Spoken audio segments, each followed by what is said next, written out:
Hello students, welcome to Virat's Biology. Today we are going to study a very important topic, that is menstrual cycle, and this topic is at most important for your NEET examination and for your board examination, and this question is asked every year in the board examinations. So we are going to study menstrual cycle और इस video में मैं आपको ये भी बताऊंगा कि इस टॉपिक को सही तरीका क्या है समझने का, क्योंकि ज्यादातर टीचर्स उस चीज को नहीं बताते जो आज मैं इस वीडियो में आपको बताने वाला हूं. So let's start.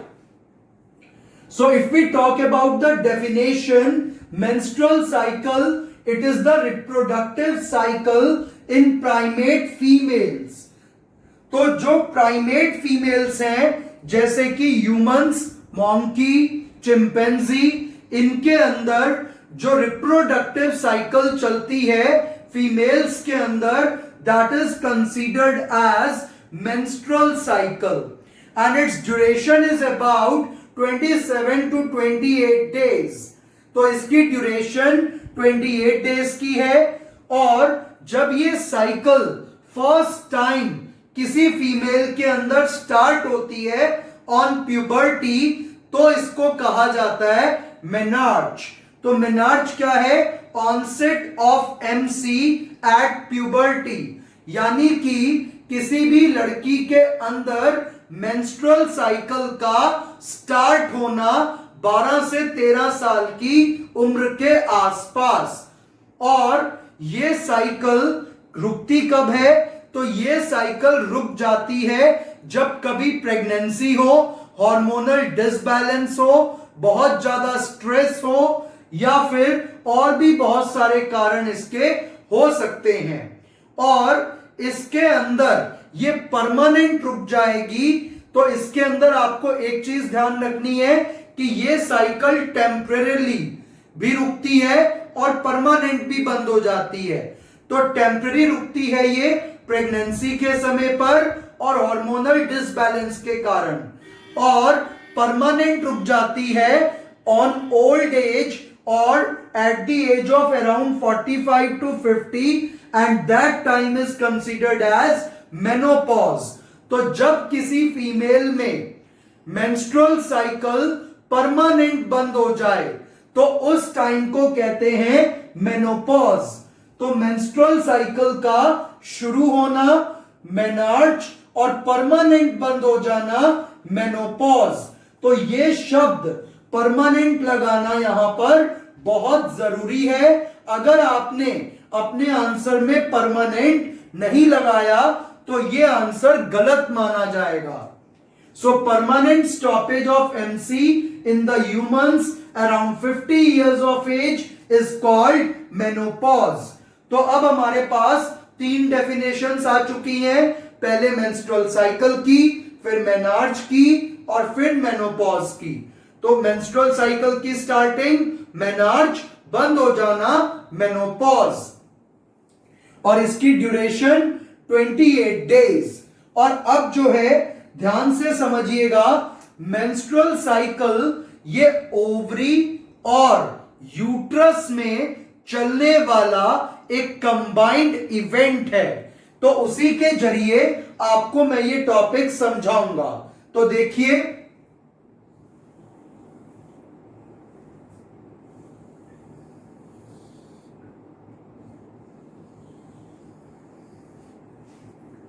मैंने जानबूझ के ये एक हाइपोथेटिकल डायग्राम बनाया है जिसमें ओवरी को बहुत लार्ज इन साइज बना दिया है. इतनी लार्ज होती नहीं है ओवरी, तो मैंने जानबूझ के इसको इतना लार्ज बनाया है ताकि मैं टॉपिक को इजीली आपको एक्सप्लेन कर पाऊं. तो ये एक हाइपोथेटिकल डायग्राम है, आपको एग्जाम्स में नहीं ड्रॉ करना है, यह सिर्फ आपके समझने के लिए है. तो यूट्रस और ओवरी के कंबाइंड इवेंट से बनती है मेंस्ट्रुअल साइकिल. तो मेंस्ट्रुअल साइकिल में दो जगह पर बदलाव देखे जाते हैं, एक ओवरी में और एक यूट्रस में, और इन दोनों जगहों पर चल रहे चेंजेस को एक साथ कहा जाएगा मेंस्ट्रुअल साइकिल।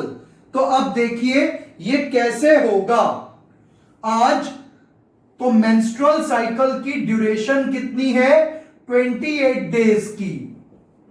तो इन 28 डेज में ओवरी में क्या होगा आपको वो भी समझना है, और यूट्रस में क्या होगा ये भी समझना है। तो पहले ओवरी की बात करेंगे। ओवरी के अंदर एक स्ट्रक्चर होता है जिसको हम कहते हैं एग नेस्ट।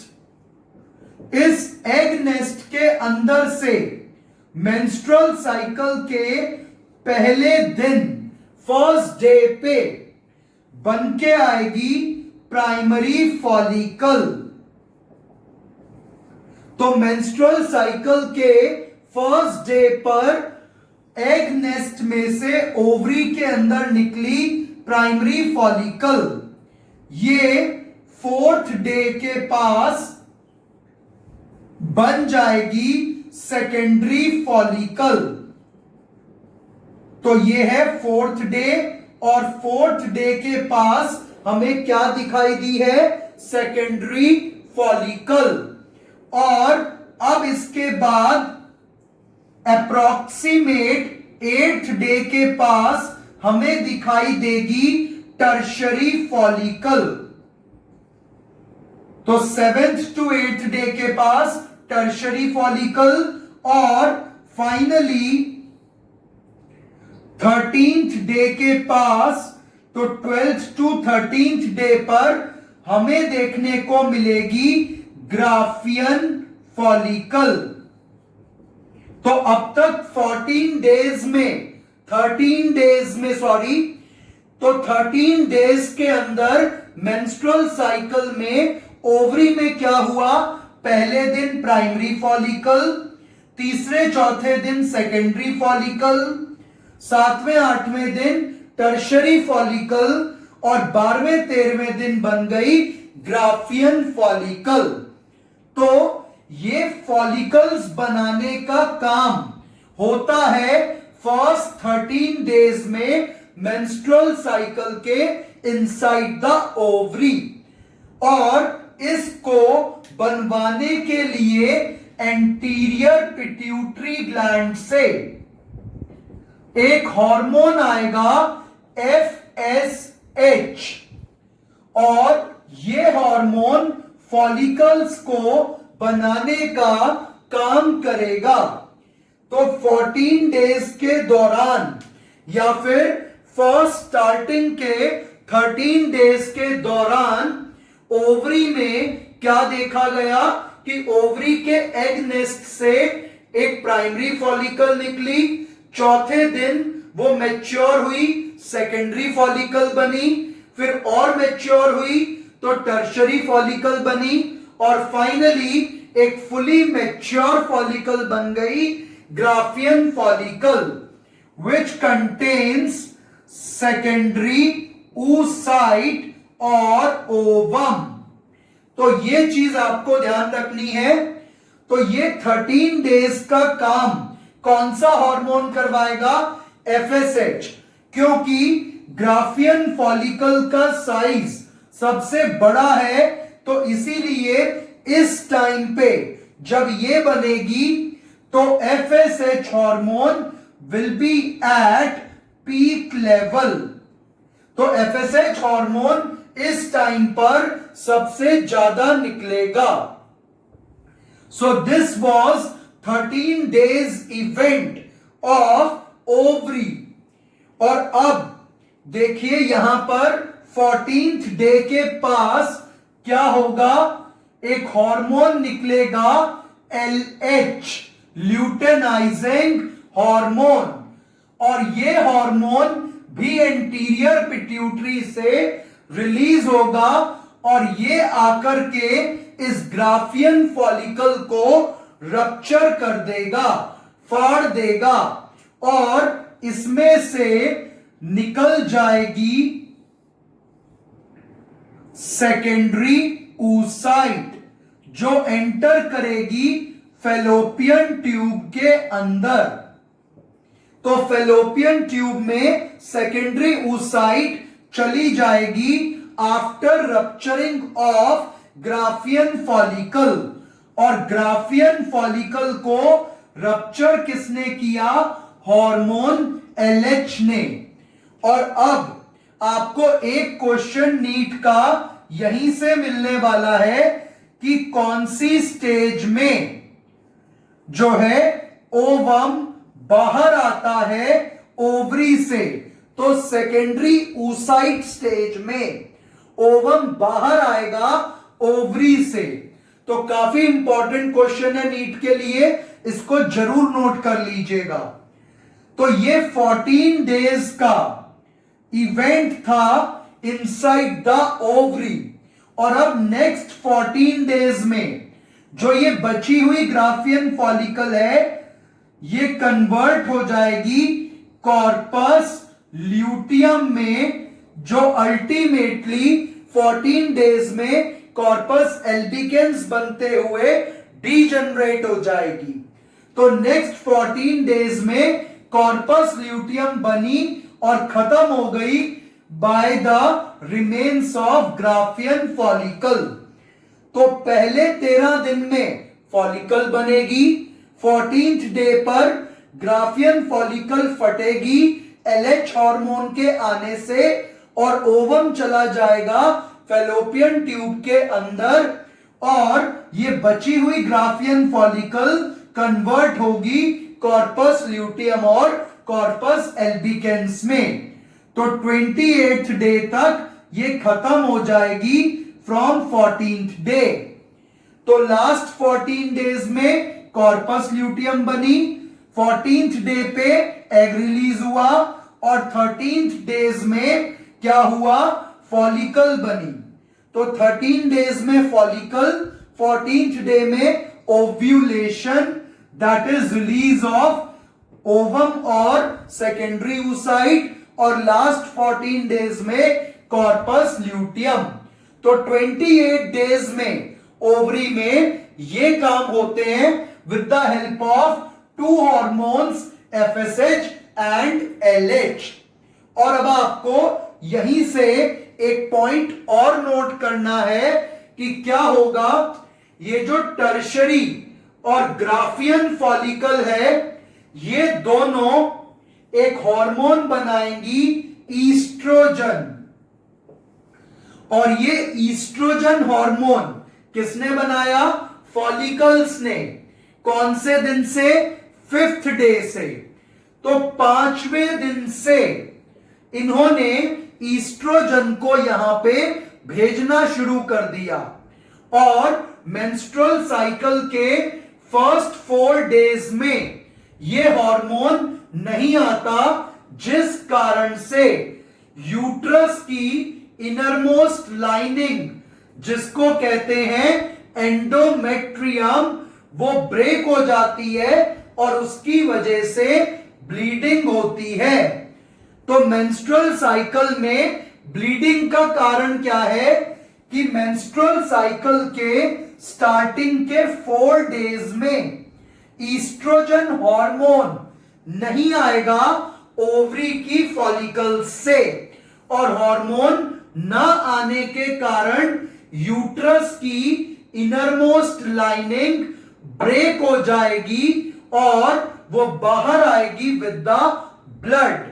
और इस पूरे टाइम पीरियड में 30 to 50 ml of blood is released, which is called as menstrual flow। तो ये बात आपको ध्यान रखनी है कि ईस्ट्रोजन हार्मोन ना आने के कारण ये एंडोमेट्रियम टूट जाती है और ब्लीडिंग होगी, और उसके बाद 5th डे से ये आना स्टार्ट हो जाएगा और ये लेयर वापस बनने लगेगी। तो 5th डे से 13th डे तक तो इसको फॉलिकल रिलीज करेगी ईस्ट्रोजन हार्मोन को, और उसके बाद तो फॉलिकल फट गई। तो नेक्स्ट 14 डेज में जो कॉर्पस ल्यूटियम है वो भेजेगी ईस्ट्रोजन एंड प्रोजेस्टेरॉन को, और ये दोनों मिलकर के ईस्ट्रोजन और प्रोजेस्टेरॉन इस लेयर को अगले 14 डेज तक बनाए रखेंगे। तो 5th डे से 14th डे तक तो फॉलिकल ने बनाया, और 14th डे से 28th डे तक कॉर्पस ल्यूटियम ने मेंटेन करवाया। So this was the basic intro of menstrual cycle. तो 28 डेज में ओवरी में क्या हुआ आपको वो भी बता दिया, और यूट्रस में क्या हुआ आपको वो भी बता दिया। और अब आपको मैं बताने वाला हूं कि जो बुक में डायग्राम दिया है उसे कैसे समझते हैं, क्योंकि वो डायग्राम बहुत सारे बच्चों को समझ में नहीं आता, क्योंकि उनके पास ये बेसिक नॉलेज नहीं होती। उनके लिए वो डायग्राम काफी टिपिकल हो जाता है।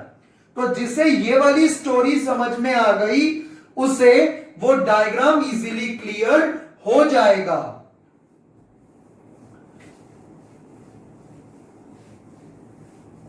तो आइए अब इसका बुकिश डायग्राम करते हैं और उससे इसको समझने की कोशिश करेंगे। तो काफी इंटरेस्टिंग फिनोमिना है, ध्यान से समझेंगे तो याद भी रहेगा और इसमें रटने की जरूरत बिल्कुल नहीं है। तो देखिए हमारे पास सबसे पहले आ जाएगा एक स्ट्रक्चर, और इस स्ट्रक्चर के अंदर हम इसको समझने वाले हैं। पहले हम 4 पार्ट्स में एक बॉक्स को डिवाइड करेंगे, जैसे कि हमारी एनसीईआरटी में दिया है। तो हमने ये एक बॉक्स लाइक स्ट्रक्चर बनाया और इसको 4 पार्ट्स में डिवाइड कर देंगे, और 4 पार्ट्स में डिवाइड करने के बाद अब आप इसको यहां से समझते हुए चलेंगे। तो देखिए सबसे पहले हमने क्या देखा कि जो काम शुरू हुआ था वो एंटीरियर पिट्यूटरी ग्लैंड से हुआ था। एंटीरियर पिट्यूटरी ग्लैंड हार्मोन भेजेगा एफएसएच। तो ये एंटीरियर पिट्यूटरी हमने यहां लिख दिया फर्स्ट कॉलम के सामने, और इसने कौन सा हार्मोन भेजा? एफएसएच। और ये जो एफएसएच हार्मोन है इसका लेवल हमने सेंटर में रेज कर दिया, सेंटर में पीक बना दी। और अब इसके बाद देखिए ये एफएसएच हार्मोन कहां जाता है? ओवरी के अंदर। तो ये ओवरी में जाकर के काम करवाएगा कुछ, तो उसको क्या कहेंगे? Ovarian event.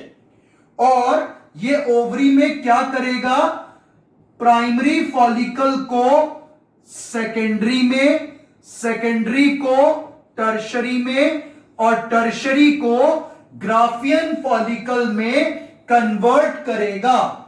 क्योंकि ग्राफियन फॉलिकल का और टर्शरी का साइज सबसे बड़ा है, इसीलिए एफएसएच भी ज्यादा क्वांटिटी में चाहिए था, तो इसका लेवल उठ गया। तो एफएसएच हार्मोन के हाई लेवल से ग्राफियन फॉलिकल बनेगी और इसे कहेंगे हम ओवेरियन इवेंट।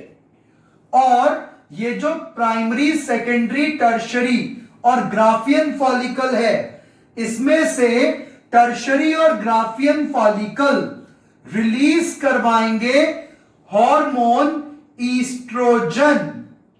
तो इन्होंने बना दिया हार्मोन ईस्ट्रोजन, और ये ईस्ट्रोजन हार्मोन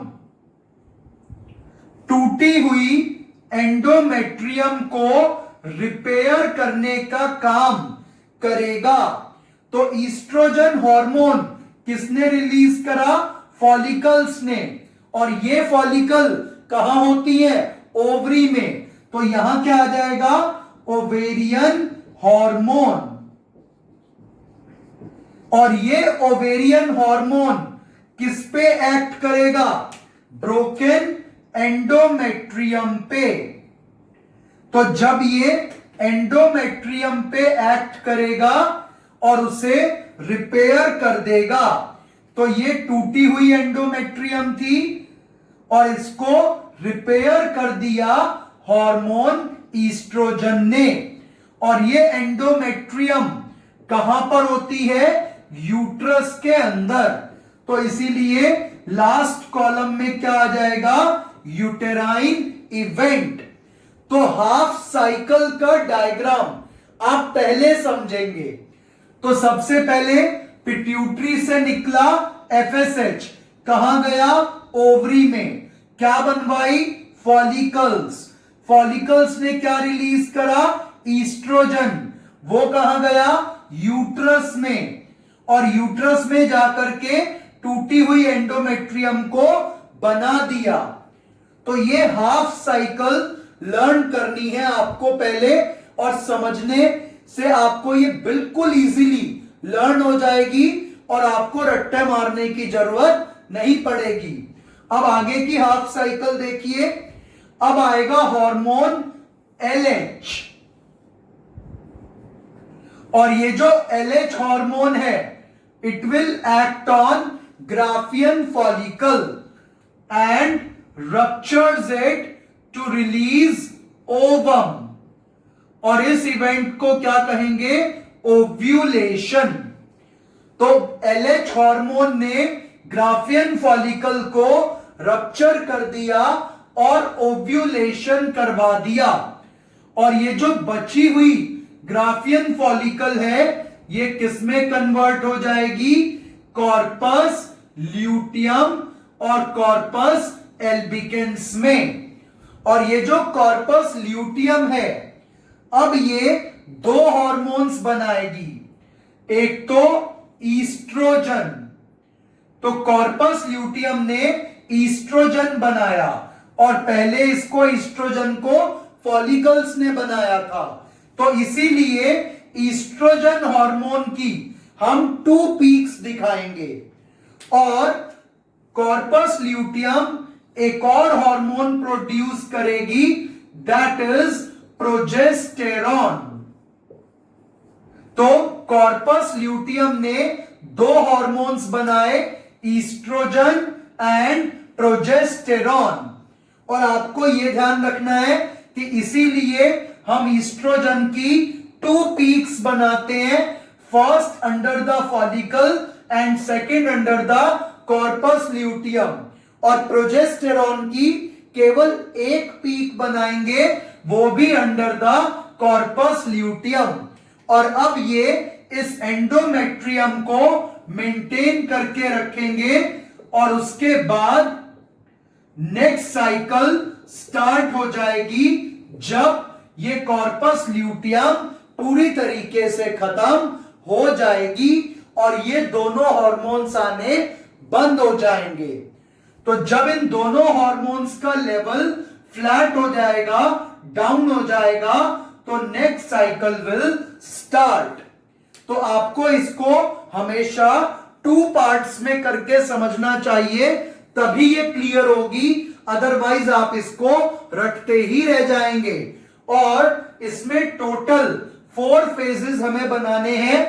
जब फर्स्ट 4 डेज में क्या हुआ था, एंडोमेट्रियम टूटी थी और ब्लीडिंग हुई थी, तो उसको कहेंगे मेंस्ट्रुअल फेज। तो first phase is menstrual phase which occurs from day 1 to day 4, and after that till day 12 there is a formation of Graafian follicle, or we can even take it till 13th day. तो 4th से 13th day तक यहां पर follicles बनाने का main work हुआ, तो ये फेज क्या कहलाएगा? Follicular phase. तो पहले 4 दिन मेंस्ट्रुअल फेज, चौथे से 13वें दिन तक फॉलिक्यूलर फेज, और उसके बाद 14th डे पर एग रिलीज हुआ, तो इसको कहेंगे ओव्यूलेटरी फेज। और 14th से 28th डे तक का जो ये टाइम पीरियड है, इसमें मेन कंपोनेंट था कॉर्पस ल्यूटियम, तो इसीलिए इसका नाम हो गया ल्यूटियल फेज। और ल्यूटियल फेज को ही हम सिक्रीटरी फेज भी कह सकते हैं, क्योंकि इस टाइम पे 2 हार्मोन्स निकल रहे हैं, ईस्ट्रोजन एंड प्रोजेस्टेरॉन। और हम ऐसे ही फॉलिक्यूलर फेज को प्रोलिफरेटिव फेज भी कह सकते हैं। तो टोटल 4 फेजेस आएंगे।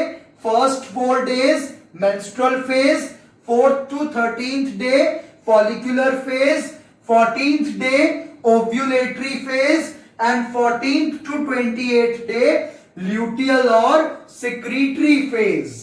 So this was all about the menstrual cycle. Thank you.